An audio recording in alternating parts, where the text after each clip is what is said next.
আয়াত ৯৯। আল আনা ওয়া কদ আসাইতা ক্বাবলু ওয়া কুনতা মিনাল মুফসিদিন। অনুবাদ: এখন ইতোপূর্বে তো তুমি অমান্য করেছ এবং তুমি অশান্তি সৃষ্টিকারীদের অন্তর্ভুক্ত ছিলে। তাফসীর ১ নং ফুটনোটের বিবরণ।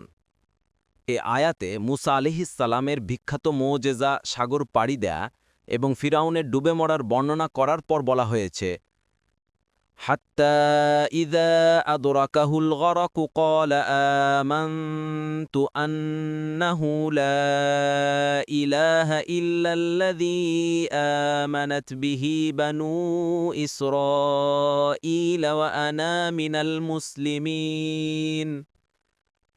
অর্থাৎ, যখন তাকে জলডুবিতে পেয়ে বসল, তখন বলে উঠল, আমি ঈমান এনেছি যে আল্লাহর উপর বনি ইসরায়েলরা ঈমান এনেছে তাকে ছাড়া সত্য কোনো উপাস্য নেই, আর আমি তারই আনুগত্যকারীদের অন্তর্ভুক্ত।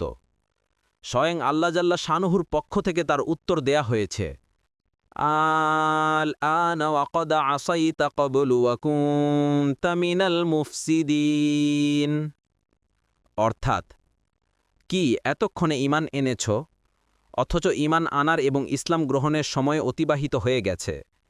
এতে প্রমাণিত হয় যে ঠিক মৃত্যুকালে ঈমান আনা শরিয়াত অনুযায়ী গ্রহণযোগ্য নয়। বিষয়টির আরও বিস্তারিত বিশ্লেষণ সে হাদিস দ্বারাও হয়, যাতে রাসূলুল্লাহ সাল্লাল্লাহু আলাইহি ওয়াসাল্লাম বলেছেন, আল্লাহ তাআলা বান্দার তওবা ততক্ষণ পর্যন্তই কবুল করে থাকেন যতক্ষণ না মৃত্যুর ঊর্ধ্বশ্বাস আরম্ভ হয়ে যায়। মৃত্যুকালীন ঊর্ধ্বশ্বাস বলতে সেই সময়কে বোঝানো হয়েছে যখন জান কবজ করার সময় ফেরেশতা সামনে এসে উপস্থিত হন। তখন কর্মজগৎ পৃথিবীর জীবন সমাপ্ত হয়ে আখেরাতের হুকুম আহকাম আরম্ভ হয়ে যায়। কাজেই সে সময়কার কোনো আমল গ্রহণযোগ্য নয়।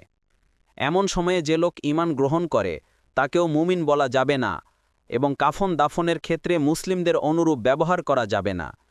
যেমন ফিরাউনদের এ ঘটনা দ্বারা প্রমাণিত হয় যে সমগ্র বিশ্ব মুসলিমের নির্দেশও এটাই সুস্পষ্ট। এ ব্যাপারে অন্য কিছু বলা বা বিশ্বাস করা কোরআন হাদিসের পরিপন্থী।